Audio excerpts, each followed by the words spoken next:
Hi எல்லாருக்கும் வணக்கம். எல்லோரும் எப்படி இருக்கீங்க? நாங்கள் இங்கே சூப்பராக இருக்கோங்க. Welcome back to our channel Anand Priya lifestyle. இந்த வருஷம் நான் வரலட்சுமி நோம்பு கண்டிப்பாக கும்பிட்டே ஆவேன்னு சொல்லிட்டு ஒரு 1 மந்த்துக்கு முன்னாடி இருந்தே ஹஸ்பண்ட்டை கேட்டே இருந்தேன். அவங்க அந்த டைமில் பார்த்துக்கலாம் அப்படின்னு சொல்லிட்டு இருந்தாங்க. ஆனால் இவ்வளோ சூப்பராக அமையும் அப்படின்னு நான் எதிர்பார்க்கவே இல்லைங்க. மார்னிங் எந்திரிச்சதும் குளிச்சுட்டு வந்துட்டு ஒரு நார்மல் கயிறில் மஞ்சள் தடவி பூ கட்டி காப்பு கட்டியாச்சு. பெண்கள் எப்பயுமே லெஃப்ட் ஹேண்டில் தான் காப்பு கட்டணுங்க.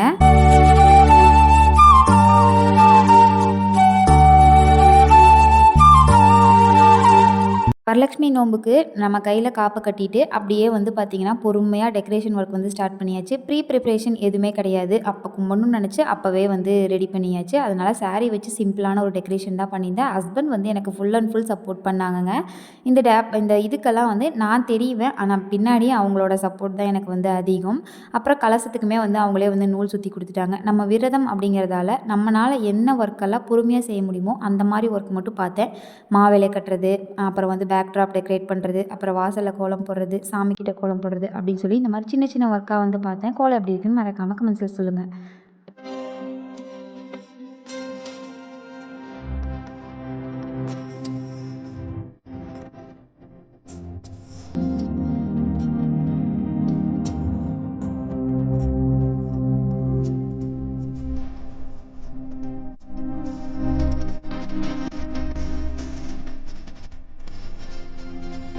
இந்த வருஷம் தான் பார்த்திங்கன்னா எனக்கு முதல் வருஷம் வரலட்சுமி நோம்புங்க. ஃபஸ்ட் டைம் நான் சாமி கும்பிடுறேன். இது வரைக்கும் ஒரு 3 வருஷமாக நான் ஹஸ்பண்ட்டை கேட்டிருக்கேன். அவங்க இல்லைம்மா கொஞ்சம் ஆகட்டும் அப்புறமா நீ கும்பிடு அப்படின்னு சொன்னாங்க. அதனால் இந்த வருஷம் நான் கண்டிப்பாக கும்பிட்டே ஆகணும் அப்படின்னு சொல்லிட்டு எல்லாமே ரெடி பண்ணியாச்சு.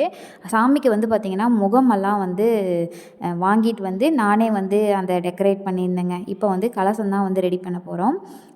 மகாலட்சுமி அம்மனை நான் கிழக்கு பார்த்து உட்கார வச்சுருந்தேன். அதனால் பார்த்திங்கன்னா நம்ம தலைவாழை இலை கலசம் வைக்கிறதுக்கு முன்னாடி தலைவாழை இலை போடுவோம் இல்லையா, அதனுடைய நுனி வடக்கு பார்த்து இருக்கணும். அதுக்கு மேலே பச்சரிசி கொஞ்சமாக கொட்டி அரிசியை இலையில போடும்போது எல்லா அரிசியும் போட்டுறாதீங்க. ஒரு 2-3 அரிசி நம்ம எந்த பாத்திரத்துலேருந்து போடுறோமோ அந்த பாத்திரத்தில் இருக்க மாதிரி வச்சுக்கோங்க. மோதிர விரலால் ஓம் அப்படின்னு எழுதிட்டு அதுக்கு மேலே கலசம் வச்சுருக்கேன். கலசத்துக்குள்ளே பச்சரிசி தான் போடணும். பச்சரிசி என்னுடைய கலசத்தில் 2 படி அளவுக்கு பிடிச்சிது. அந்த அளவுக்கு அரிசி போட்டாச்சு. முக்கா அளவுக்கு நம்மளோட கலசம் நிறைஞ்சிருக்கணுங்க. அதனால் எனக்கு 2 படி கரெக்டாக இருந்துச்சு. 2 படி போட்டாச்சு.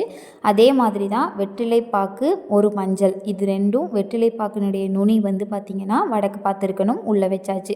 அதுக்கப்புறம் ஏதோ ஒரு தங்கம் போடணும் அப்படின்னு சொன்னாங்க என் ஹஸ்பண்ட். தங்கங்கிறது என் கையில் இருந்த மோதிரம் இருந்துச்சு. அதவே கழட்டி உள்ள சாமிக்கு வச்சாச்சு. வெள்ளி போடணும்னு சொல்லும்போது தம்பியோட காப்பு இருந்தது, அதை போட்டுட்டேன். அதுக்கப்புறம் ஒரு 501 ரூபா காணிக்க வச்சுருக்கேன். காணிக்கைங்கிறது நம்மளுடைய விருப்பம், எவ்வளோ வைக்கணுமோ வச்சுக்கலாம். அதுக்கு மேலே வச்ச கலசத்துலேயும் அதே மாதிரி முக்கா கலசம் அளவுக்கு அரிசி நிரப்பிட்டு மேலே வச்சு அந்த பின்னாடி நம்ம டெக்கரேட் பண்ணுறதுக்கு நம்மளுக்கு கம்பு மாதிரி இருந்ததுனா தான் நம்ம சாரீ ட்ராப் பண்ண முடியும். அதனால் கம்பு மாதிரி வச்சுட்டு அதுக்கு மேலே மாவிலை கொத்து வச்சு தேங்காயை வச்சாச்சு. இப்போ பார்த்திங்கன்னா அம்மனுக்கு அலங்காரம் தாங்க ஸ்டார்ட் ஆக போகுது.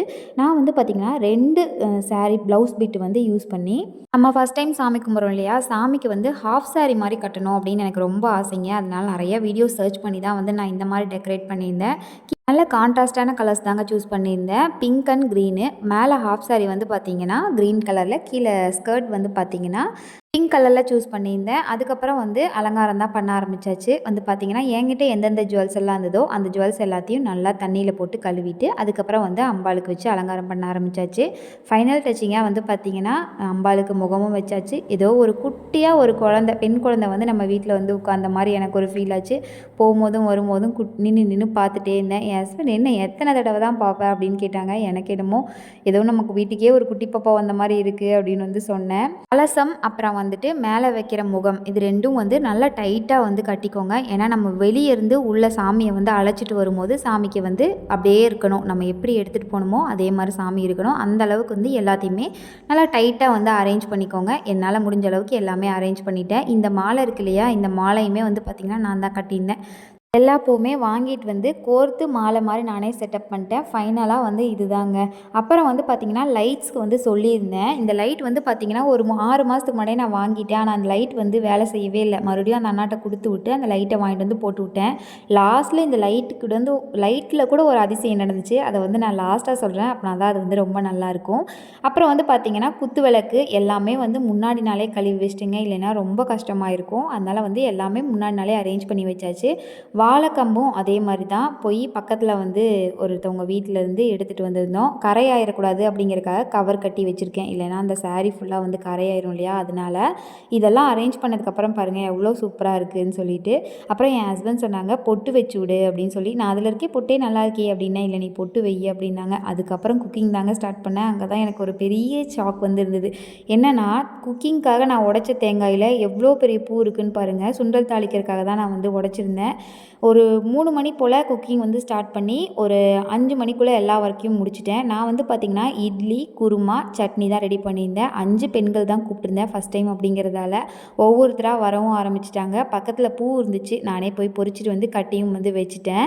ஃபஸ்ட்டு வந்து குட்டி பாப்பா கூட்டிகிட்டு என் ஃப்ரெண்டு தான் வந்தாங்க. வந்ததும் போய் சாமி பார்த்துட்டு நிறையா காம்ப்ளிமெண்ட்ஸுங்க, சூப்பராக இருக்குது, நல்லா டெக்கரேட் பண்ணியிருக்க அப்படின்னு சொல்லிட்டு.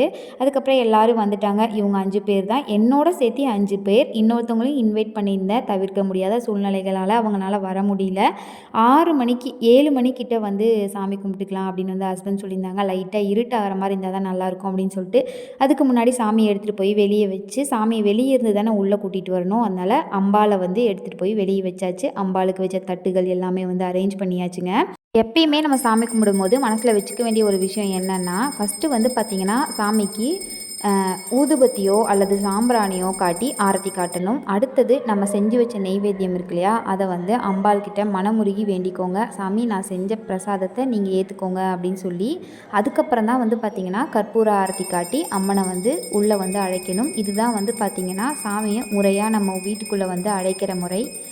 இதெல்லாம் பண்ணிவிட்டு சாமி காட்டின ஆரத்தியை தொட்டு எல்லோரும் கும்பிட்டுட்டு, அதுக்கப்புறம் வந்து பார்த்திங்கன்னா நம்ம எடுத்துகிட்டு வந்தோம் இல்லையா 5 தட்டு, அதை வந்து நம்ம கூட இருக்க அந்த 5 பெண்கள்கிட்டையும் நம்மளோட தட்டை வந்து எடுத்து கொடுத்துருங்க.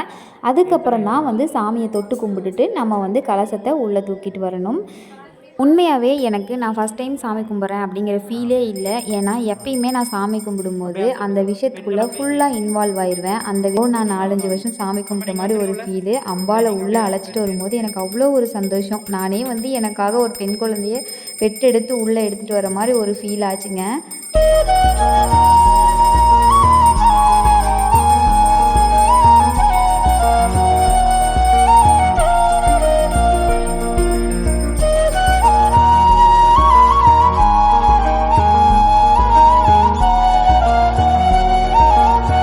சாமி கும்பிடும்போது என் ஹஸ்பண்ட் வந்து பார்த்திங்கன்னா மந்திரம் சொன்னாங்க. இருந்தாலும் நாங்கள் வந்து பேக் ட்ராப்பில் வந்து ஒரு மியூசிக் வந்து போட்டு விட்டுருந்தேன். அதில் நானே எக்ஸ்பெக்ட் பண்ணாத ஒரு விஷயம் என்னென்னா, சாமியை உள்ளே கூட்டு வரும்போது நம்ம வரலட்சுமி சாங் இருக்கு இல்லையா, அது வந்து தானாக வந்துச்சுங்க. எனக்கே வந்து அது ஒரு ஷாக்கிங் தான். அதை வந்து நான் அப்படியே விட்டுருக்கேன், வேணால் நீங்கள் வந்து கேட்டு பாருங்கள்.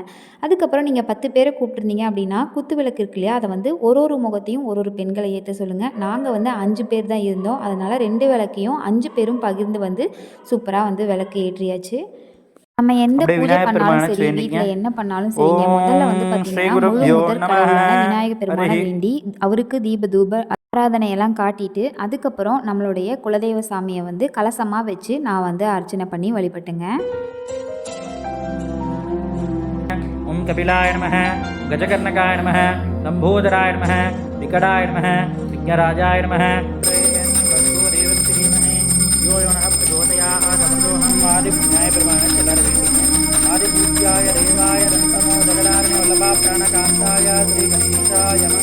गणपतये नमो अनेक कोटि प्रार्थना पुष्पांजलिं समर्पयामि. அந்த கலசம் ஓம்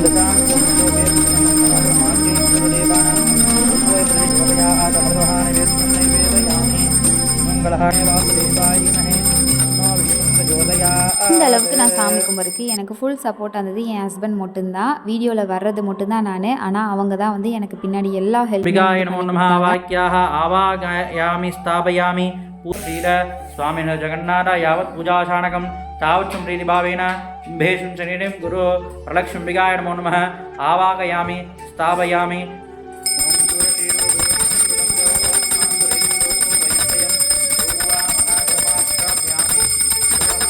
नैवेद्यं निवेदयामि. प्राणाय स्वाहा वाणाय स्वाहा ज्ञानाय स्वाहा प्राणाय स्वाहा प्राणाय स्वाहा.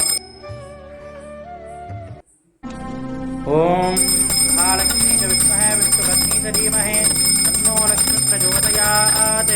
महालक्ष्मीजां बुद्धिन्यै नमो नमः. सुमङ्गलः कर्पूरदूतं दर्शयामि. மந்திரம் சொல்கிறவங்க யாருன்னு கேட்டிங்கன்னா என் ஹஸ்பண்ட் தாங்க. அதனால தான் வந்து என்னால் ப்ராப்பராக எல்லாமே பண்ண முடிஞ்சுது. அவங்க தான் வந்து பார்த்திங்கன்னா எல்லாத்துக்குமே என்ன கைட் பண்ணாங்க. முன்னாடியே வந்து பார்த்திங்கன்னா ஒரு பிளான் வச்சுருந்தேன். என்னென்னா 108 போற்றி சொல்லி அம்மனை வழி பண்ணோம் 5 பெண்களும் சேர்ந்து அப்படின்னு சொல்லி. அதனால் வந்தவங்க கிட்ட ஒரு தொன்னை கொடுத்து அதில் கொஞ்சமாக குங்குமம் கொடுத்து நான் போற்றி சொல்ல அவங்களும் வந்து போற்றி சொன்னாங்க. சூப்பராக சாமி கும்பிட்டாச்சு. நான் வந்து ஆரம்பத்திலேயே சொன்னேன் இல்லையா, இந்த லைட்டுக்கு பின்னாடி ஒரு ஸ்டோரி இருக்குது, அதை சொல்கிறேங்க அப்படின்னு சொல்லிட்டு. என்னென்னா அந்த லைட்டை அப்போ பார்த்துருந்தீங்கன்னா மினுக்கு மினுக்குன்னு எரிஞ்சிருக்கும். நான் சாமி கும்பிட ஸ்டார்ட் பண்ணதுமே அந்த லைட் வந்து பார்த்திங்கன்னா அப்படியே நின்றுச்சுங்க. எனக்கு வந்து ஒரு மாதிரி கஷ்டமாக இருந்தது. என்னடா இந்த லைட் வந்து இப்படி மினிச்சுன்னு எரியிற மாதிரி இருக்கே அப்படின்னு சொல்லிட்டு லைட் பாருங்கள் இப்போ வந்து அப்படியே ஸ்டாப் ஆயிடுச்சு. எல்லாரும் வந்து தூப ஆராதனை காட்டி சாமியை வந்து எல்லாருமே கும்பிட வச்சேன். அதுதான் எனக்கு ரொம்ப நிறைவு. வந்தவங்களுமே வந்து பார்த்திங்கன்னா ரொம்ப மனசு வந்து அமைதியாக இருக்குது, ரொம்ப ரிலாக்ஸாக இருக்குது அப்படின்னு வந்து சொன்னாங்க. எனக்கு கேட்குறக்கே ரொம்ப சந்தோஷமாக இருக்குது. இதுக்கு மேலே நம்மளுக்கு என்னங்க சந்தோஷம் வேணும் சொல்லுங்கள் பார்க்கலாம். நம்ம வீட்டுக்கு வந்து ஒரு 4 குட்டி பாப்பாங்க வந்திருந்தாங்க. ஃபஸ்ட்டு நிற்கிறாளையா அவள் வந்து பார்த்திங்கன்னா எங்கள் அண்ணி பாப்பா. அடுத்து நிற்கிறவங்களும் வந்து ரிலேட்டிவ் பாப்பாஸ் தான். அப்புறம் தான் வந்து பார்த்திங்கன்னா நான் செஞ்ச தாம்பூலத்தை வந்து எல்லாருக்கும் கொடுத்தேன். ஒரு ஜாக்கெட் பிட்டு, கண்ணாடி வளையல், வெத்தலைப்பாக்கு, வாழைப்பழம் வச்சு சாமி வந்து எல்லார் காலையும் விழுந்து ஆசீர்வாதம் வாங்கியாச்சு. கண்டிப்பாக எல்லோரும் சாப்பிட்டு தான் போகணுன்னு வந்து இருக்க வச்சுட்டேன். நைட்டே வந்து பார்த்திங்கன்னா அத்தம்மா மாவாட்டி வச்சுட்டாங்க. அதனால் நான் குருமா, சுண்டல், அப்புறம் வந்து சட்னி எல்லாம் நான் ரெடி பண்ணி வச்சுட்டேன். இட்லி மட்டும் அத்தம்மா வந்து ரெடி பண்ணி கொடுத்தாங்க. உண்மையாகவே அத்தம்மா வந்து அந்த டைமில் எனக்கு ரொம்ப சப்போர்ட் பண்ணாங்க. உண்மையாக நம்ம சாமி கும்பிடணும் அப்படின்னா நம்மளோட ஃபேமிலியுடைய சப்போர்ட் வந்து நம்மளுக்கு கண்டிப்பாக வேணுங்க. அப்போனா தான் நம்ம முழு மனசோட சாமி கும்பிட முடியும். இதுதான் வந்து பார்த்திங்கன்னா ரியல் ஃபேக்ட்டு. எங்கள் வீட்டில் எப்பயுமே அப்படி தான். நான் ஒரு விஷயத்தை சாமி கும்பிட்றேன் அப்படின்னா கண்டிப்பாக எல்லாருமே வந்து எனக்கு சப்போர்ட் பண்ணுவாங்க. இது ஷாராதபீடமெனும் சாத்வீகமானதவம் சாத்வீகமாதவர் மாதவர்க்கும் ஜெயமங்கலம். எப்பயுமே நம்ம அம்மனுக்கு வந்து ஆரத்தி எடுக்கிறோம், சாமிக்கு ஆரத்தி எடுக்கிறோம் அப்படிங்கும்போது 3 சுற்று மட்டும் தான் சுற்றணும். அதுக்கப்புறம் ஆப்போசிட்டில் சுற்றுவாங்க பார்த்தீங்களா, அந்த மாதிரி சுற்றக்கூடாது. அதுக்கப்புறம் அந்த ஆரத்தி கரைச்ச தண்ணியை அம்மன் நெத்தியில் வைக்கிறேன்னு சொல்லி வைக்கக்கூடாது. அந்த அம்மன் கிட்ட வந்து கீழே கால் கிட்ட வந்து ஒரு சொட்டு வந்து விட்டுரும் அந்த 5 பேரும். நான் சாமி கும்பிட்டது இந்த வருஷம் எனக்கு ரொம்ப மன நிறைவாக இருந்துச்சுங்க. அன்றைக்கி வந்து நம்ம வீட்டில் அம்பாள் இருக்காங்க இல்லையா, அதனால் அவங்கக்கிட்டேயே வந்து நாங்கள் எல்லாருமே வந்து படுத்துட்டோம். நான் காப்பு கட்டினங்காட்டி பாய் தலகாணி யூஸ் பண்ணக்கூடாதுன்னு சொல்லி சும்மா ஒரு பெட்ஷீட் விரித்து சாமிக்கிட்டேயே வந்து படுத்துக்கிட்டோம். அடுத்த நாள் ஆவணி 1 எங்களுக்கு வந்து பார்த்திங்கன்னா கல்யாண நாள். இப்போ தான் வந்து மேரேஜ் ஆன மாதிரி இருக்குது. 6 வருஷம் எப்படி ஓடி போச்சுன்னே தெரியல. அம்பாலும் வீட்டில் இருக்கிறது ரொம்ப சிறப்பாக இருந்தது. 2 பேரும் சேர்ந்து புனர் பூஜை பண்ணி அம்மனை வந்து எடுத்து வச்சாச்சு. இந்த முதல் வருஷ வரலட்சுமி நோன்பு எப்படி இருந்ததுன்னு மறக்காமல் கமெண்ட்ஸில் சொல்லுங்கள். நம்ம வீடியோவோட எண்டிங்க்கு வந்தாச்சு. வீடியோ பிடிச்சா லைக் பண்ணிவிட்டு சப்ஸ்கிரைப் பண்ணிக்கோங்க. தேங்க்ஸ் ஃபார் வாட்சிங். பை.